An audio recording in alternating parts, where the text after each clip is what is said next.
حبايب قلب مليكة، عاملين ايه؟ يا رب تكونوا بخير. لسه جايين من السوق طازه، وطبعا بنشتري الطلبات بتاعتنا بتاعه الاسبوع اللي هو الخضار، مالناش دعوه باللي هي حاجه البقاله دي. حاجه البقاله احنا بنجيبها على طول. جبت خضره للمحشي، وجبت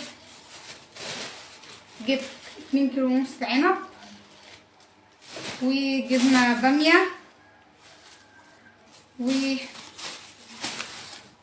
بطاطس.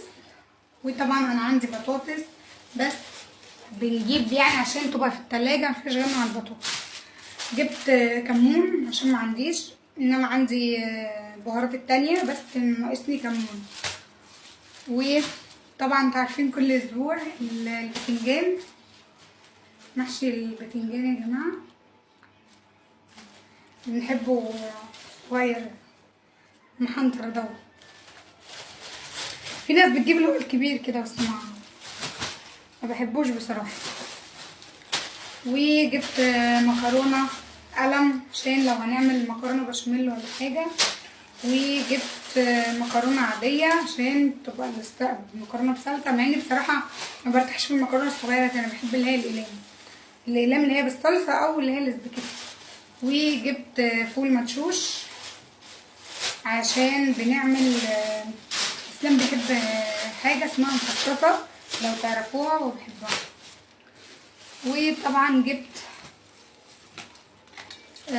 صابون وكلور، وطبعا جبت كرومبه عشان نعمل محشي كرومب، بس مش عارفه بقى نعملها النهارده ولا هنعملها بعد بكره. يا النهارده يا بعد بكره. تقولي بكره ليه؟ ما ينفعش اقول لكم كده، مزاج يا النهارده يا بعد بكره. وجبنا خيار،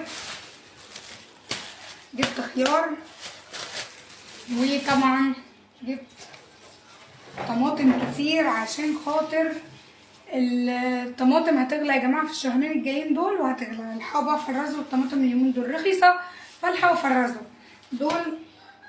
دي 5 كيلو، بسم الله ما شاء الله جايبه كتير. وجايبه كمان 5 كيلو.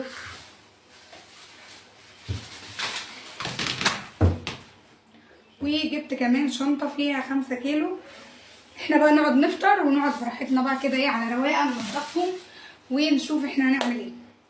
وكده وجبت فطار، هو راح فين؟